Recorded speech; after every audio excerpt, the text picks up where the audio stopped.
December 16th, 1944. 1540 hours. Hürtgen Forest, Germany. Through the makeshift scope assembled from salvaged wreckage, Sergeant Jack McBride watched a German officer in a distinctive leather coat standing 630 yards distant. Snow fell in thick curtains. Fog rolled between the pine trees like smoke from a funeral pyre. The temperature had dropped to -12 degrees Celsius. No rational marksman would attempt a shot in these conditions.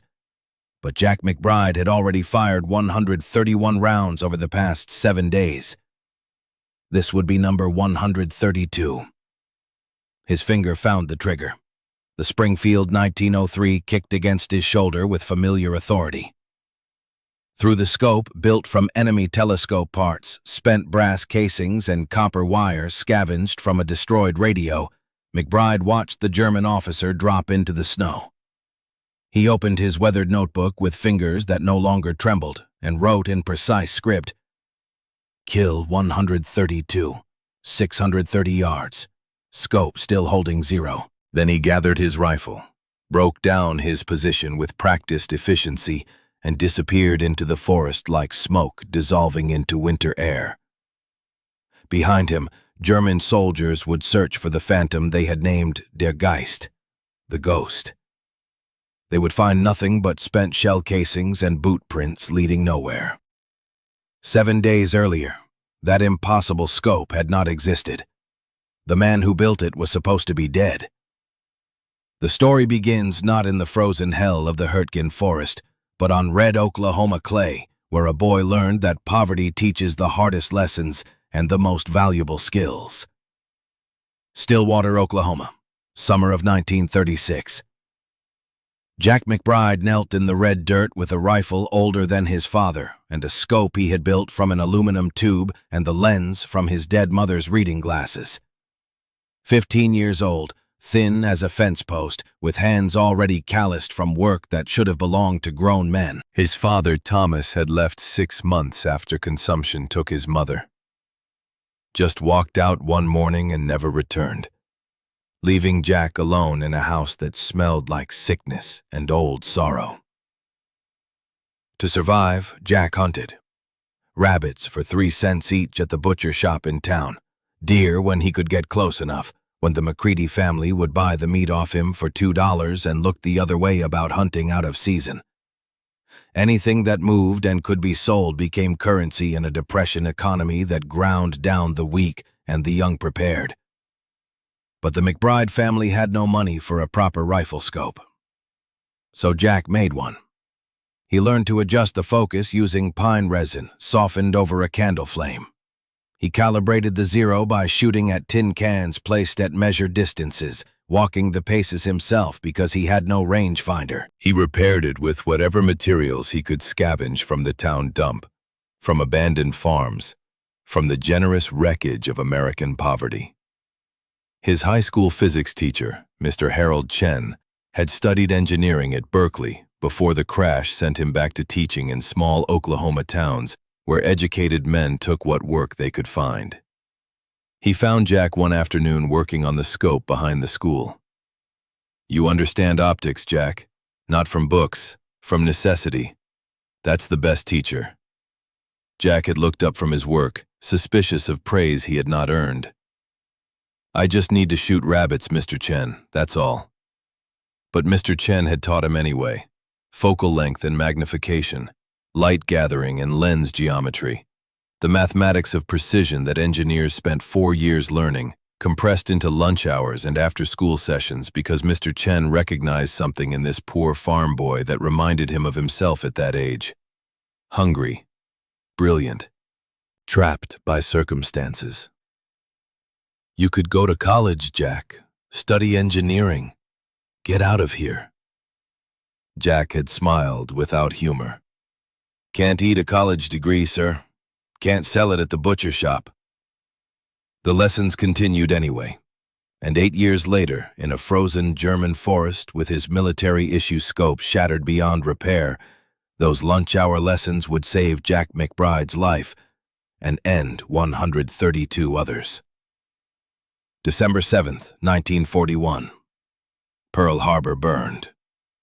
Jack McBride, 20 years old, walked into the Army recruiting office in Oklahoma City not because he loved his country, though he did, and not because he hated the Japanese, though he would learn to, but because there was nothing left for him in Stillwater. The farm had been foreclosed. The butcher shop had closed. The girl he had loved in that tentative way of young men had married someone else, someone with prospects and a future that did not smell like rabbit blood and red dirt. The Army discovered what Jack already knew. He could shoot. Better than good. Better than anyone the training sergeants had ever seen. They gave him a Springfield 1903 rifle with a Unertl 8-power scope, the finest sniper rifle the American military produced, and taught him to kill men instead of rabbits. Jack loved that rifle the way some men loved women. He knew every scratch on its stock, every quirk of its trigger, the exact point where the bolt would stick if he did not keep it clean and oiled. The Unertl scope was a miracle of precision engineering, capable of resolving a man's face at 800 yards. For 6 weeks in the Hurtgen forest, that rifle had been his constant companion. 47 confirmed kills. 47 German soldiers who would never go home. 47 faces he saw clearly through that perfect scope before he squeezed the trigger and ended their wars forever. Then the German artillery found his position. November 28, 1944. Vossenach, Germany. The 28th Infantry Division had been grinding forward through the Hurtgen forest for 2 months, paying in blood for every 100 yards of pine trees and frozen mud. They called it the meat grinder. They called it the death factory. They called it the place where American advantages in armor and artillery meant nothing because you could not see 50 yards through the forest, and the Germans knew every trail, every bunker, every killing field. Jack McBride had been operating as a sniper for 6 weeks. He knew the pattern now. Find a position before dawn. Watch through the scope for hours. Select targets. Officers first when possible. Radio operators, forward observers, anyone who made the German machine function. Fire. Displace immediately. Move to the next position. Repeat until darkness forced him back to American lines. He was in his foxhole cleaning his rifle when the 150mm shell landed 20 feet away. The blast wave picked him up like a child's toy and threw him through the air. He had time to think. So this is how I die. Before the crater rim rose up to meet him. He hit hard enough to crack 3 ribs, hard enough to rupture both eardrums, hard enough that the world became a silent movie filmed in shades of gray and red. When his vision cleared, when he could breathe without feeling like his chest was full of broken glass, Jack checked his rifle first. The Springfield 1903 had survived. The wood stock had a new crack.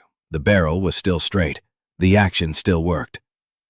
But the Unertl scope had shattered. The internal lenses were pulverized to powder. The adjustment turrets had been wrenched sideways, bent at angles that made Jack's hands shake just looking at them. The mounting brackets had twisted into abstract art sculptures, useless for anything except demonstrating what high explosives could do to precision instruments. Jack held that broken scope in his hands and felt something inside his chest crack that had nothing to do with his fractured ribs. Without this scope, he was not a sniper. Without this scope, he was just another infantry grunt with a rifle, waiting his turn to die in the frozen mud. He wrapped the broken scope carefully, thinking perhaps the lens elements could be salvaged, perhaps some piece could be reused. In his hands lay hundreds of hours of training, 47 confirmed kills, and a future that had suddenly contracted to nothing. He packed it in his kit and limped back to American lines with his Springfield slung over his shoulder. November 30th, 1944.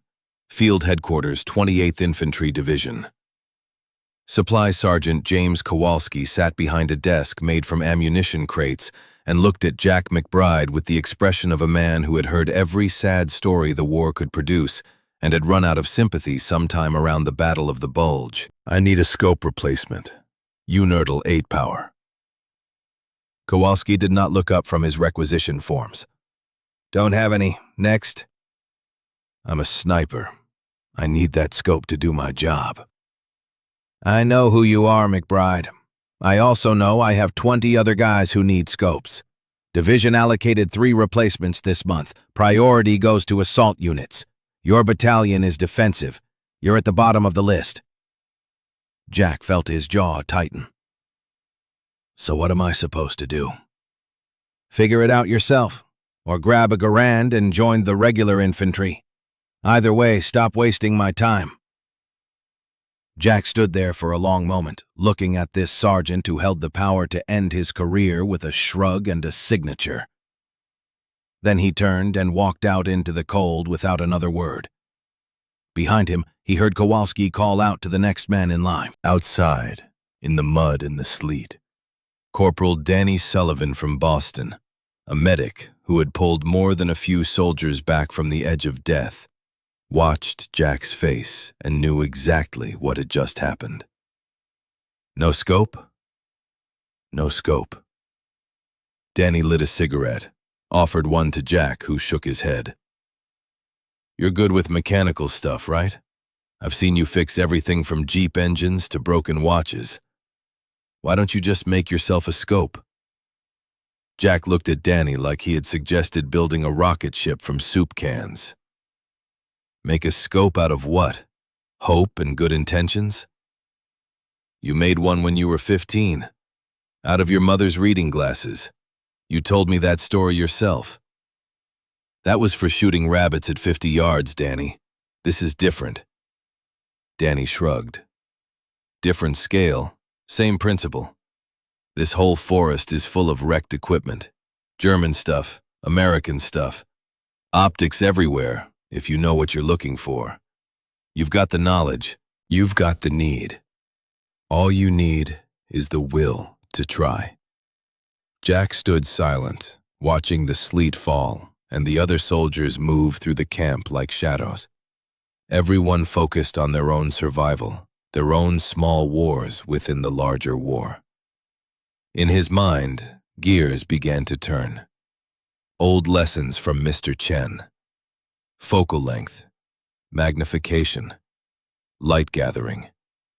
If I had a good objective lens and an eyepiece, the right tube assembly. Danny grinned through his cigarette smoke. There you go. Stop thinking about what you don't have. Start thinking about what you can scavenge. That night, Jack McBride made a decision that would change the mathematics of war in the Kleinhaus sector. He would build his own scope, or die trying. December 1st through 8th, 1944. Hurtgen Forest. While his ribs healed and his hearing slowly returned to his left ear, Jack began hunting through the wreckage of industrial warfare. The Hurtgen Forest battles had littered the landscape with the broken machinery of 2 armies trying to destroy each other. What other men saw as trash, Jack saw as components. He found the objective lens first.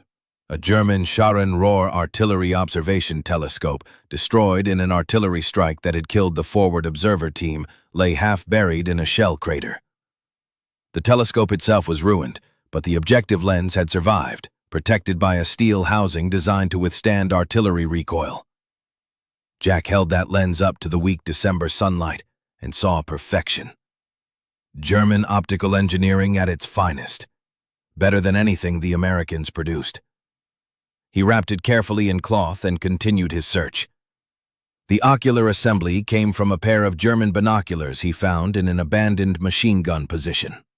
One barrel was shattered, the other remained intact, its lens system pristine. Jack carefully disassembled the surviving barrel with hands that had learned patience from hunting, extracting the lens group that would provide magnification when properly paired with his artillery telescope objective. But the hardest problem remained: mounting.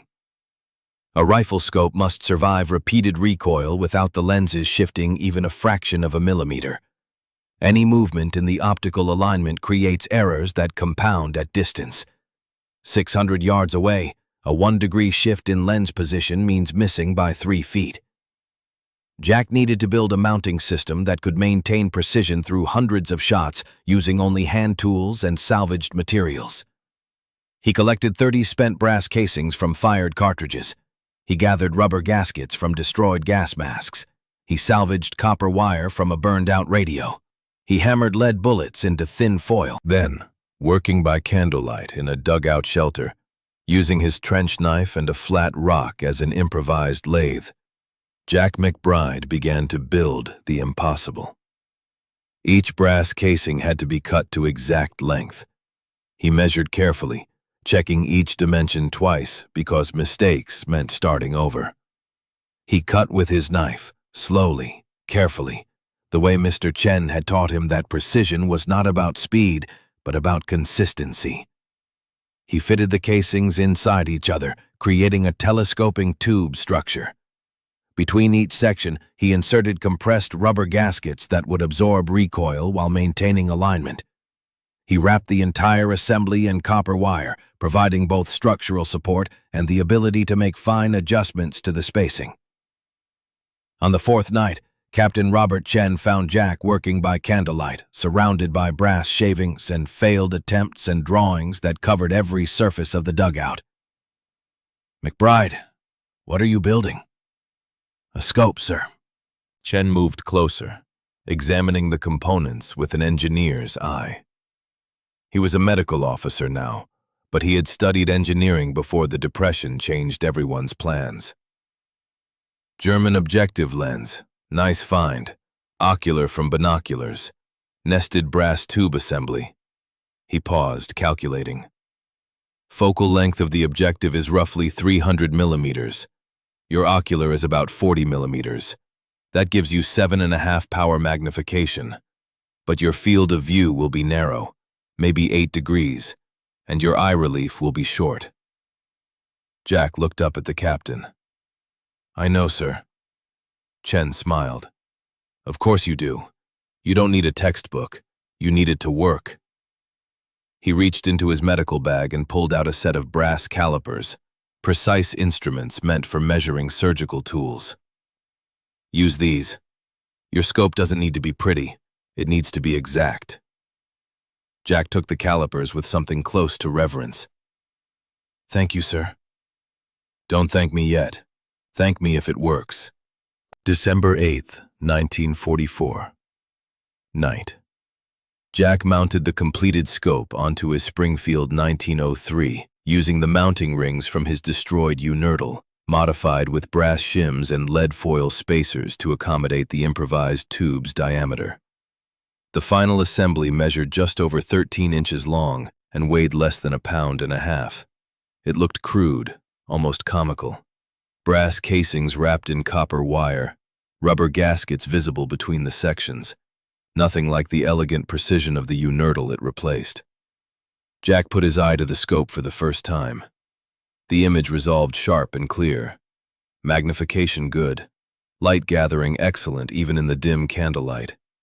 The crosshairs he had made from human hair strands, positioned across the rear lens, provided a precise aiming reference. But none of that mattered if the scope could not hold 0 through actual firing. Tomorrow would provide the only test that counted. Tomorrow, Jack McBride would discover if 7 days of work had produced a functional weapon or an elaborate exercise in false hope. He wrapped the scope in cloth, laid it beside his Springfield, and tried to sleep. Outside, the forest made its night sounds. Artillery rumbled in the distance. Somewhere, men were dying. Tomorrow, if his scope worked, more would die.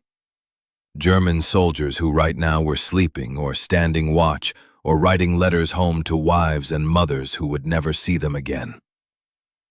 Jack closed his eyes and saw their faces already, sharp and clear through a scope that had not yet proven itself. In war, he had learned, you killed the enemy before they killed you. You used whatever tools you had. You adapted. You survived. Tomorrow, the improviser would become the ghost. Tomorrow, Jack McBride would learn if innovation could defeat factory precision, if desperation could produce excellence, if one man with a homemade scope could change the mathematics of killing. The scope lay beside him in the darkness, waiting, ready. And in the German positions across the death line, 132 men went about their evening routines, unaware that tomorrow, a farmer from Oklahoma with a scope built from their own salvaged equipment would begin the 7 bloodiest days of their sector's war. The first kill would come at dawn, December 9th, 1944. 0530 hours, temperature minus 12 degrees Celsius. Jack McBride crawled into position while darkness still held the forest.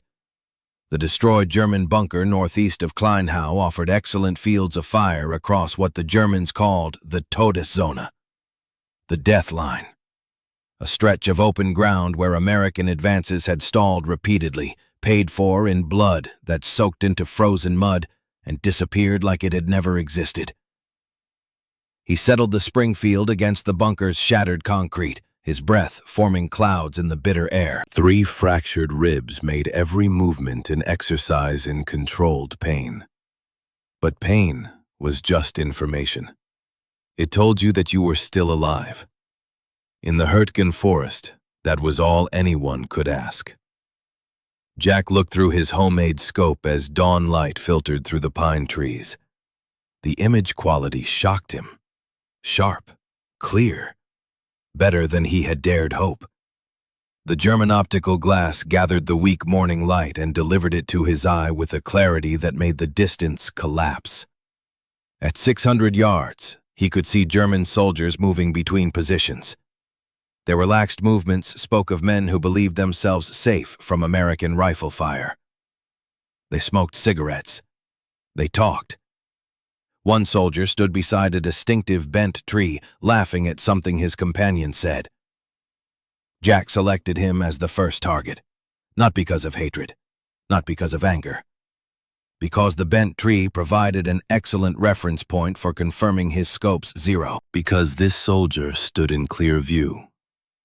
Because in war, someone has to die first, and tactical necessity does not care about laughter or youth, or the families waiting back home. He settled the improvised crosshairs on the German soldier's center mass, accounted for wind, a light breeze from left to right, compensated for bullet drop at 600 yards, roughly 24 inches for the cartridge he was firing. The breathing pattern he had learned hunting rabbits in Oklahoma. Exhale slowly. Hold. Let the crosshairs settle like snow finding its resting place. The Springfield 1903 recoiled against his shoulder. In his crosshairs, still trained on target, Jack watched the German soldier drop instantly. Clean hit, upper chest. The scope had held 0 through the shot. The lenses had not shifted. 7 days of work in a frozen dugout had produced a functional weapon. Jack's hands trembled as he wrote in his notebook. Shot 1, 600 yards, confirmed kill, scope holding. Then he did what would keep him alive for the next 7 days. He immediately displaced to a secondary position 100 yards east. The German soldier's companion had dropped into cover, shouting warnings Jack could not hear at this distance. Soon, German marksmen would be searching for the sniper who had just announced his presence. They would be looking in the wrong place. Over the next 3 hours, Jack fired 11 more shots from 4 different positions. 11 more German soldiers died without ever seeing the man who killed them. Each shot confirmed what the first had proven. The improvised scope worked. Not just adequately, exceptionally. By noon on December 9th, the German forces in the Kleinhau sector had become aware of a problem. An American sniper was operating at ranges that should have been impossible. But the nature of that problem, The fact that they faced a single rifleman with a scope built from salvaged trash would take days to emerge from the fog of war and military bureaucracy. Jack returned to American lines at 1400 hours with detailed notes on German positions. His tally for the day? 39 confirmed kills. Lieutenant Charles Hammond, the battalion intelligence officer, looked at the notebook like it contained instructions for building a time machine. 39 kills in one day, McBride. That's statistically impossible. Jack met his eyes without expression. Yes, sir. But that's what happened. Hammond stared at the crude scope mounted on Jack's Springfield. Brass casings wrapped in copper wire. Rubber gaskets visible between sections. It looked like something a desperate man had assembled in a basement, which was exactly what it was. What the hell is that thing? Something that works, sir. That night, while other soldiers played cards or wrote letters home or simply stared at nothing, Jack sat alone in his dugout and faced what he had done. 39 men dead. 39 faces he had seen clearly before squeezing the trigger and ending their wars forever. He opened his notebook to a blank page and wrote in the careful script his mother had taught him before consumption took her. 39 men today. I saw one share a cigarette with his friend before I shot him. He looked 19. I am 23. This scope works. I hate that it works. Corporal Danny Sullivan found him there, surrounded by the quiet that comes after killing. You okay, Jack? I killed 39 people today, Danny. And every one of them was trying to kill Americans. You saved lives. Our lives. I know. But I saw them laugh, share cigarettes. They were human. Danny sat down beside him on the cold ground. Then you still have a soul. Keep it that way. But don't let it make you hesitate when you need to shoot. Hesitation kills you and everyone depending on you. Jack nodded, but did not answer. How could he explain that the scope's clarity was both gift and curse? That seeing his targets so precisely made them impossible to forget? That every face was now filed away in his memory with perfect detail, waiting to surface in dreams he knew would come for the rest of his life, however long that turned out to be. December 10th, 1944. The German forces had adjusted their tactics overnight. Movement patterns became irregular. They used more covered approaches, reduced daylight activity. Standard counter-sniper measures that should have reduced Jack's effectiveness by half. Instead, Jack adapted. He shifted to what hunters call ambush shooting. Rather than targeting soldiers in transit, he focused on fixed positions. German soldiers in fighting positions eventually had to move, shift for comfort, reach for equipment, observe their own forces. These micro-movements, invisible to the naked eye at 600 yards, appeared clearly in his crosshairs. He watched a machine gun position for 2 hours before the gunner made the mistake of leaning forward to check his ammunition belt. The motion exposed his upper body for perhaps 3 seconds. Jack's bullet found him in that window, and the machine gun went silent. By nightfall, Jack's notebook showed 18 new entries, 30 shots fired. His accuracy had improved to 60% as he learned to read the rhythm of German positions, to anticipate the moments when men forgot caution for comfort. German battalion-level intelligence reports, captured weeks later, showed growing concern. Enemy sniper operations northeast of Kleinhau demonstrate exceptional capability. Estimated 3 to 4 sniper teams operating at extended ranges. Casualties among forward observers and radio operators particularly severe. Recommend deployment of dedicated counter-sniper elements. They thought they faced multiple teams. The idea that one man with a homemade scope could achieve such results lay outside their doctrine, beyond their tactical imagination. Jack's rapid displacement between positions created the illusion of multiple shooters. He never used the same position twice in one day, never established a pattern, moved like smoke through the forest, appearing where he was not expected, vanishing before counterfire could find him. December 11th, 1944. Heavy snow began falling at dawn, reducing visibility to less than 200 yards. German forces assumed the weather would ground American sniper operations. Their assumption carried the weight of reasonable tactical thinking. No one could effectively engage targets they could not see. But Jack discovered his improvised scope possessed an unexpected advantage. The large German objective lens gathered significantly more light than standard American military scopes.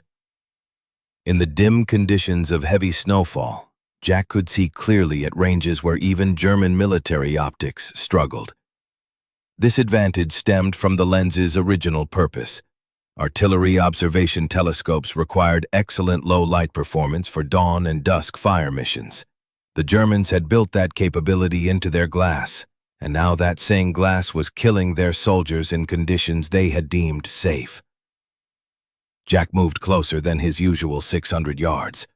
At ranges of 400 to 500 yards, his visibility exceeded German soldiers' naked eye capability by a factor of 4 or more. He could see them clearly. They could barely see their own positions through the falling snow. The tally for December 11th, 21 confirmed kills from 28 shots, 75% accuracy. German forces, unable to observe his muzzle flashes in the snow and lacking clear sight of his positions, suffered casualties without any ability to respond effectively. German regimental reports from December 11th showed panic beginning to replace professional assessment. Sniper activity continues despite weather conditions that should prevent operations. Casualties exceed acceptable levels. Forward positions becoming untenable. Soldiers refusing to expose themselves for even basic position maintenance. Request immediate deployment of specialist counter-sniper teams from Division Reserve. That night, lying in his dugout listening to the wind howl through the shattered forest, Jack thought about what he was becoming. The kills no longer carried individual weight. They were numbers, tactical successes, evidence of a scope that should not work but did. The German soldiers had started calling him something. American signals intelligence had intercepted the radio chatter. Der Geist, the ghost.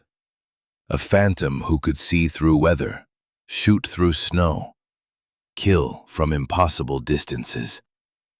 Jack closed his eyes and tried to remember what it felt like to be just a farmer from Oklahoma. But that person seemed very far away now. December 12th, 1944. The German counter-sniper teams arrived at dawn. Professional soldiers, graduates of dedicated sniper schools, equipped with precision rifles and excellent optics. These men understood sniper tactics, possessed years of training, knew the terrain intimately. They were the best the German army could field. Jack spotted the first team at 06:45 hours. 2 men, a shooter and spotter, establishing position in a partially destroyed building 700 yards distant. He watched them for 45 minutes, learning their patterns with the patience that poverty and hunting had taught him. The spotter made regular scans with binoculars, every 12 to 15 minutes like clockwork. The shooter remained focused on his scope, searching for targets. They rotated positions occasionally to prevent fatigue. Professional, disciplined, dangerous. When the spotter's binoculars swung away from Jack's sector, he fired. 720 yards, the longest shot he would attempt during the entire campaign. The bullet took perhaps 2 seconds to reach its target, time enough for Jack to wonder if he had calculated the drop correctly, if the wind had shifted, if his improvised scope would fail him at this critical moment. The German shooter slumped forward against his rifle. The spotter immediately went to ground, facing the tactical dilemma every counter-sniper team fears. Moving meant exposure. Staying meant waiting for a follow-up shot from an enemy whose position remained unknown. Jack did not give him time to solve the problem. 15 seconds after the first shot, he fired again. The spotter had begun to low crawl toward cover. The bullet found him halfway to safety. 2 trained snipers, professional equipment, home terrain advantage. Dead in 15 seconds because Jack McBride had better optics and better patience, and a willingness to take shots that should have been impossible. The day ended with 12 confirmed kills from 16 shots. The reduced number reflected necessary caution against professional opposition, but the Germans had lost their counter-sniper team without ever locating Jack's position. December 13th, 1944. The 5th day brought the psychological collapse Jack had been inflicting systematically for nearly a week. American signals intelligence intercepted German radio transmissions that painted a picture of unit cohesion breaking down. We cannot maintain positions under current conditions. Men will not expose themselves. Resupply impossible during daylight. Forward positions effectively abandoned. Request permission to withdraw to secondary line. German command denied the withdrawal request. They could not afford to yield ground in the Hurtgen forest, where every 100 yards had cost both sides thousands of casualties. But denying withdrawal did not solve the sniper problem. Jack observed the breakdown in real time. Soldiers moving between positions in panicked rushes instead of tactical bounds. Officers shouting orders that went ignored.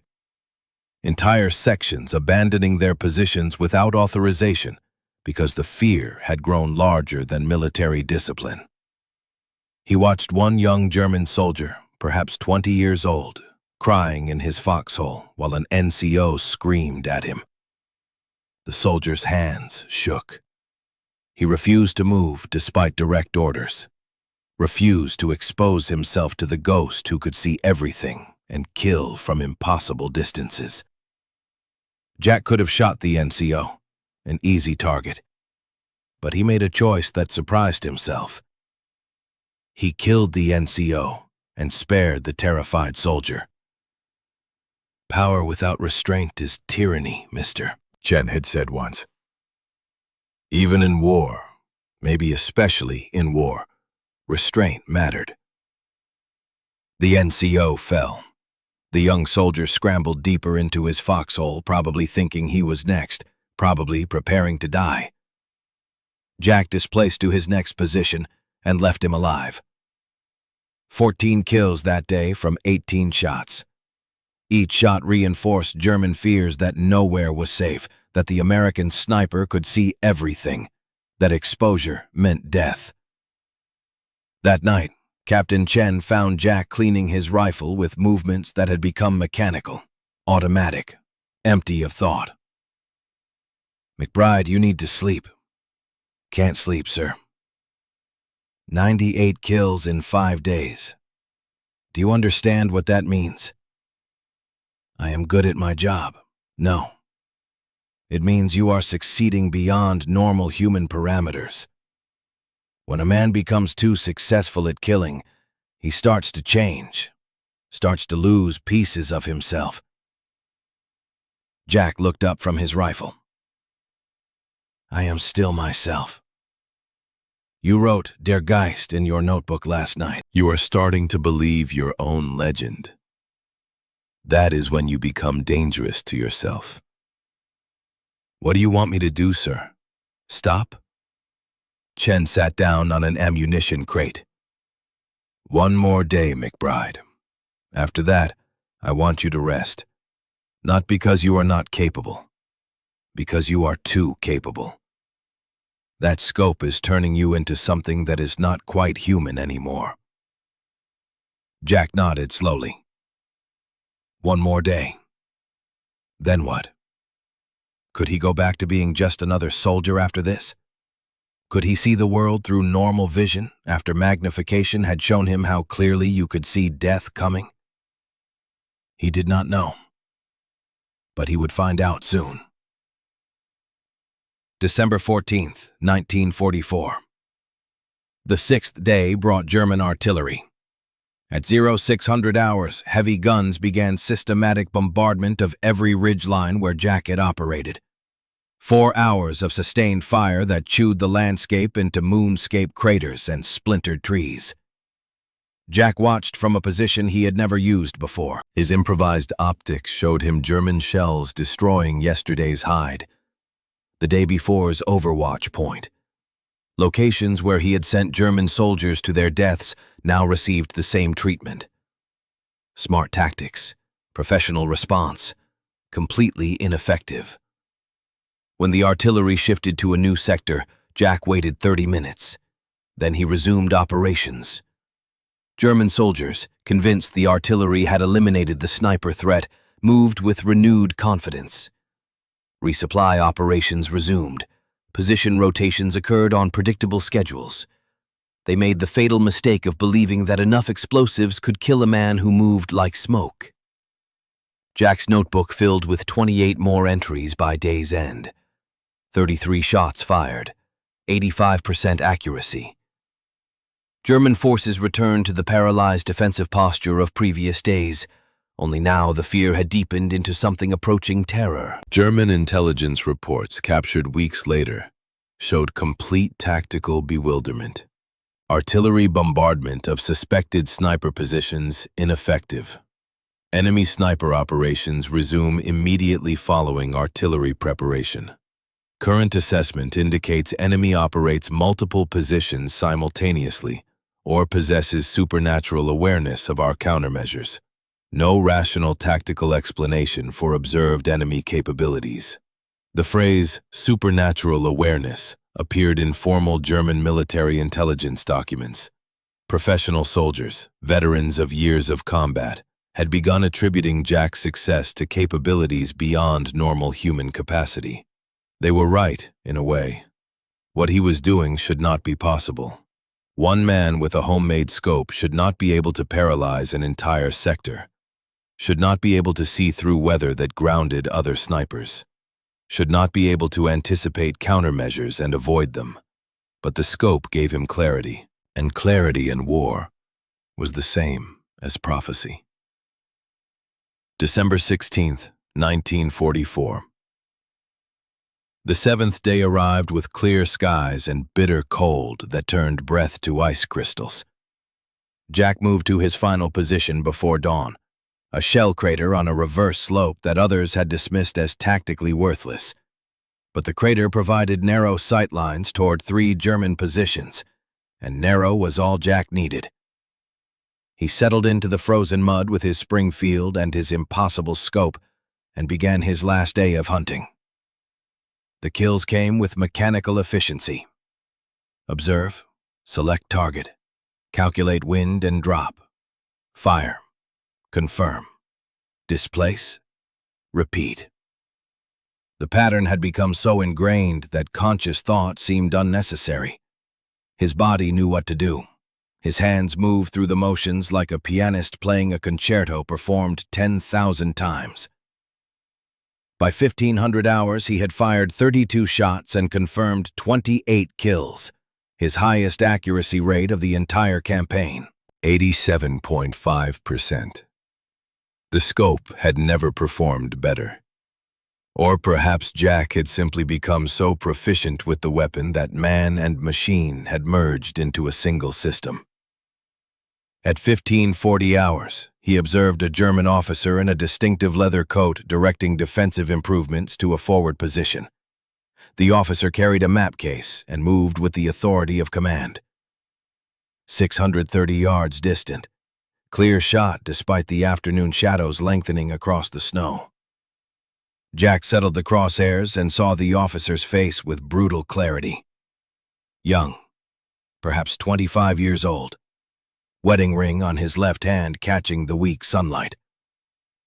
For the first time in 7 days, Jack hesitated. In his crosshairs, this was not just a target.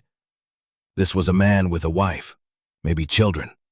A life that extended beyond this frozen forest and this terrible war.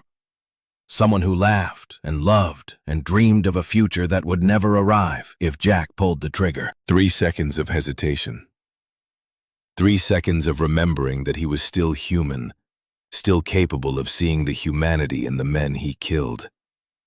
Then the calculation completed itself in his mind. This officer was directing defenses that would kill Americans. Kill Danny. Kill Captain Chen. Kill the soldiers who depended on Jack to do exactly what he had been doing for 7 days. He pulled the trigger. The officer dropped into the snow. Kill number 132. Jack packed his scope, broke down his position, and withdrew to American lines. By 1600 hours, the 7-day campaign was complete.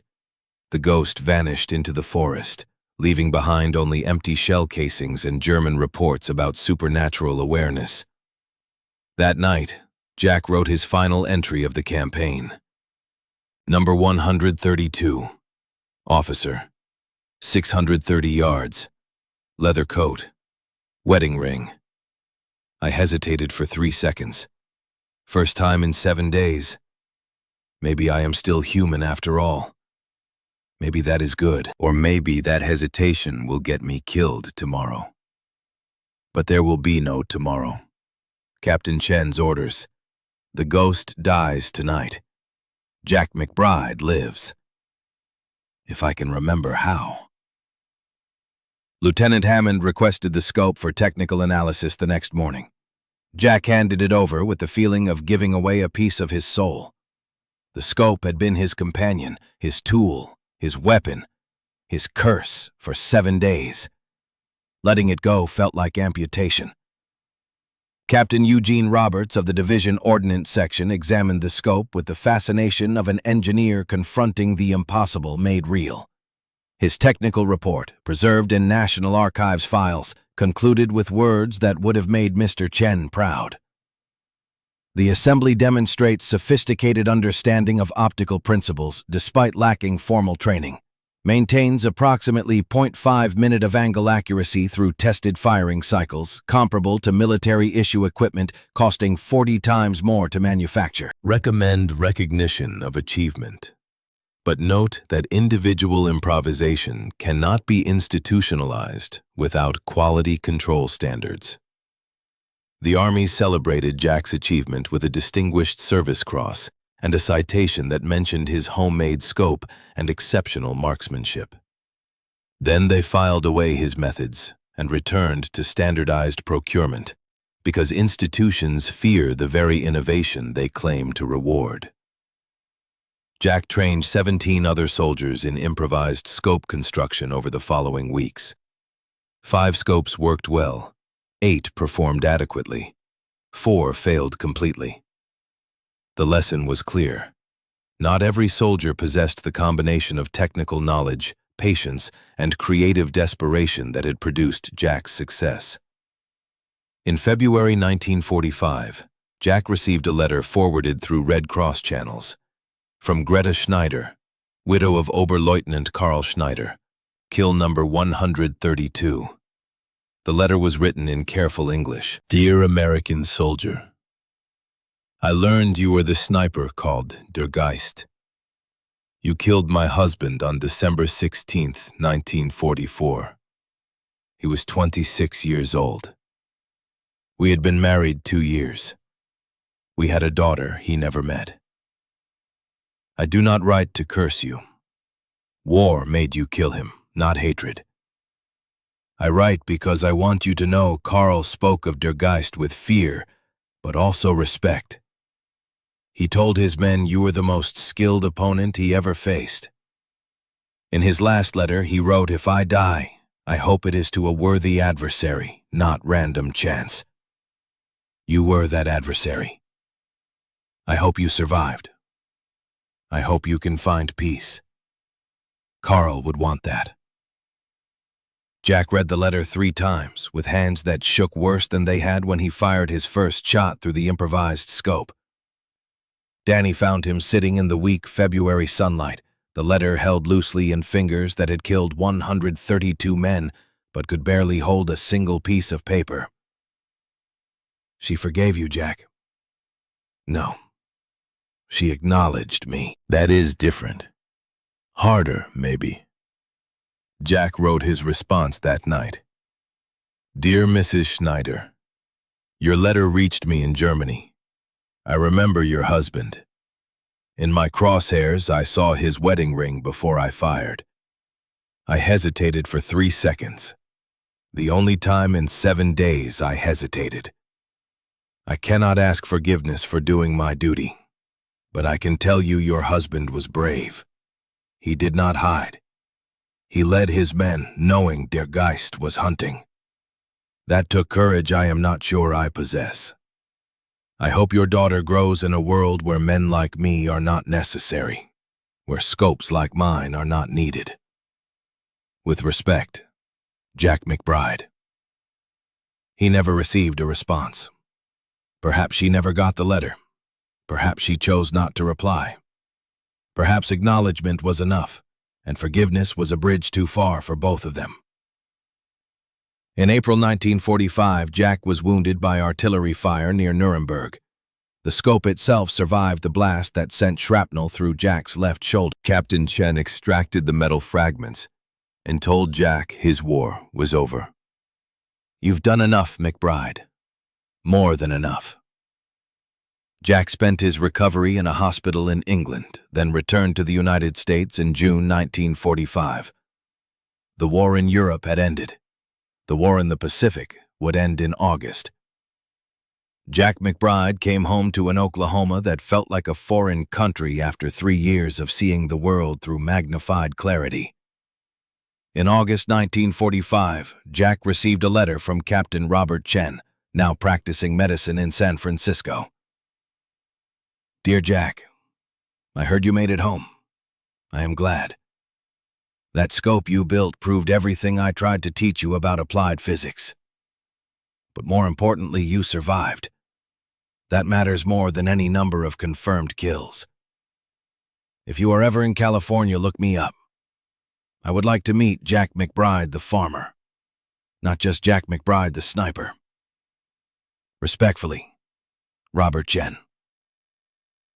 Jack never made it to California, but he kept the letter in his Bible for 53 years. He married Sarah Mitchell in June 1946.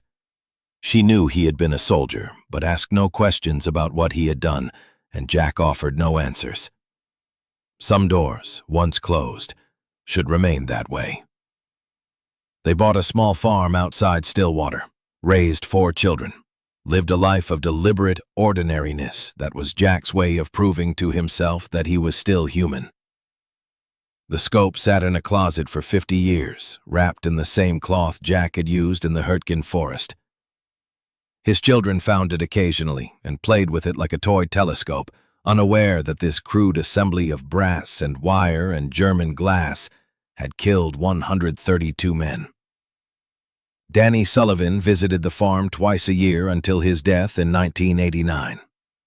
They never talked about the war directly, just sat on the porch, drank coffee, and existed in the comfortable silence of men who had seen each other at their worst and best. When Danny died, his son called Jack. Dad wanted you to know you were the best friend he ever had. Said you saved his life 12 times. He saved mine more than that, Jack replied. Not with bullets, with understanding. In 1962, a researcher from the Army War College contacted Jack. Dr. Patricia Lawson was writing about sniper operations in World War II and had found Jack's name buried in classified after-action reports. Mr. McBride, records indicate you achieved 132 confirmed kills in 7 days using an improvised scope. Would you discuss it for the historical record? Jack, 41 years old now, farmer and father and man who still sometimes woke screaming from dreams of faces seen through perfect clarity, considered the request. I will talk to you, but I will not glorify it. The interview lasted 3 hours. Dr. Lawson asked about technical details and tactical decisions. Jack answered with the precision of an engineer and the reluctance of a man revisiting his own haunting. "What was the hardest part of those 7 days, Mr. McBride?" Jack looked out the window at his farm, at the life he had built from the wreckage of war. "Not the shooting. Shooting was mechanical. The hardest part was afterwards, looking at my notebook and seeing 132 numbers. 132 faces I will never forget. The scope made them so clear, too clear. I can still see every one of them." Dr. Lawson's research was published in classified military journals. Outside military circles, Jack's story remained unknown. He preferred it that way. Heroes were for men who wanted glory. Jack just wanted to forget, and forgetting proved impossible when you had seen your victims with such brutal clarity. In 1993, the week before Sarah died, she asked him the question she had held for 47 years. "Jack, do you ever think about the war?" He sat beside her hospital bed, holding her hand that had grown so thin. "Every day. The men you killed? I see their faces, clear as the day I shot them, clearer than anything else in my life, except you." She squeezed his hand weakly. "You did what you had to do. You came home. You gave me a good life. That's enough." "Is it?" "It has to be." In 1995, at 74 years old, Jack donated his scope to the United States Army Ordnance Museum. Sarah had died 2 years earlier. His children were grown. His grandchildren asked too many questions about the weird telescope in Grandpa's closet. The scope deserved preservation, even if what it represented made Jack sick to remember. The museum director accepted the donation with military ceremony. Jack attended wearing the only suit he owned, looking uncomfortable under attention he had never sought. This scope represents one of the most remarkable examples of field innovation in military history, Mr. McBride. It represents what war forces men to become. Make sure people understand that. It is not a trophy. It is a warning. Today, the scope sits in a climate-controlled case, accompanied by Jack's notebook and photographs of the Kleinhaus sector and German documents referencing Der Geist. Museum visitors stand before it with reactions that range from awe to horror to confusion about how something so crude could have been so deadly. Jack McBride died in March 1998 at 77 years old. Lung cancer, unrelated to war. A lifetime of farm dust and the accumulated cost of living.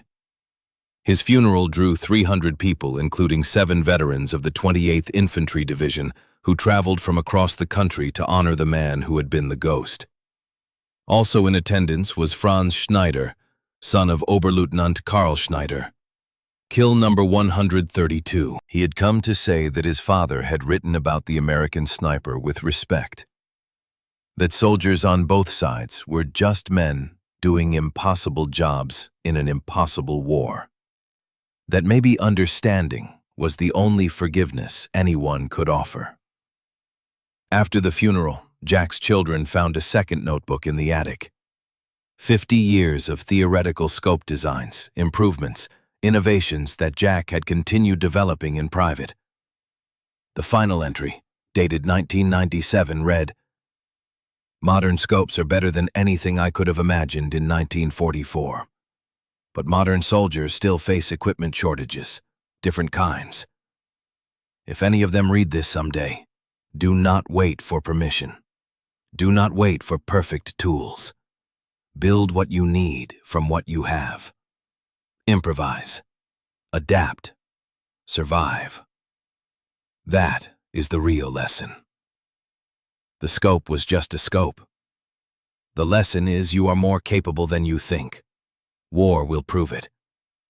I hope you never have to learn that way. The scope remains on display today at the United States Army Ordnance Museum, a testament to American ingenuity and the terrible cost of innovation born from necessity. Museum visitors read the statistics. 132 confirmed kills. 7 days. One homemade scope, built from salvaged German optics, spent brass casings, and copper wire. They see the crude assembly and cannot reconcile the primitive appearance with the deadly efficiency. But Jack McBride understood what they do not. The scope was never about the materials. It was about the man behind it, about poverty teaching resourcefulness, about Mr. Chen teaching optics during lunch hours, about a mother's reading glasses turned into a rabbit scope at 15, about every lesson learned through necessity and hardship converging in one frozen forest when the army could not provide and a soldier refused to accept limitations. The ghost was never supernatural. Just a farmer from Oklahoma who knew how to fix things and shoot straight. War needed those skills. Jack provided them. 132 men died because he did his job with excellence, born from desperation. In 2025, a young Army Ranger stands before the scope display for 20 minutes. His unit just returned from deployment. Equipment failures, frustration, helplessness. Then he saw this crude assembly of salvage and desperation. Saw what one determined man built when the system failed him. He pulls out his phone and photographs the display. Not for social media, for himself. For the next time impossible seems like the final answer. Jack McBride has been dead for 27 years, but the lesson lives in brass and glass and the stubborn refusal to accept limitations. The scope waits in its case, silent, patient, ready to teach anyone willing to learn that impossible is just a word, and words mean nothing when necessity demands excellence. From Oklahoma clay to German forest to museum glass, from rabbit scope to ghost scope to legacy, 132 men died because Jack McBride saw clearly while his enemies groped in fog. But thousands since have lived because he proved that innovation born from desperation can defeat any obstacle when combined with skill, patience, and the refusal to accept that the system's failure means your failure. The scope sits in its case under soft museum lighting. Brass casings nested with improvised precision. Copper wire wrapped with a farmer's care. German glass that gathered light and death with equal efficiency. A placard tells the story, but the real story lives in that final notebook entry, written by a 76-year-old man who never stopped trying to teach what war had taught him. You are more capable than you think. War will prove it. Pray you never have to learn that way. The ghost was never a ghost, just a man who refused to stop when stopping would have been easier. That is the lesson. That is the legacy. That is why the scope remains, reminding every generation that resourcefulness, skill, and determination can overcome any limitation when survival demands excellence. Jack McBride built a scope from trash and killed 132 enemies in 7 days. But his real achievement was proving that American soldiers, when pushed to the edge, will innovate solutions that no factory anticipated and no doctrine predicted. The homemade scope should not have worked. Military engineers said so after examining it, but it did work. Because a stubborn farmer from Oklahoma refused to accept impossible as the final answer. And that refusal, more than any scope or any kill count,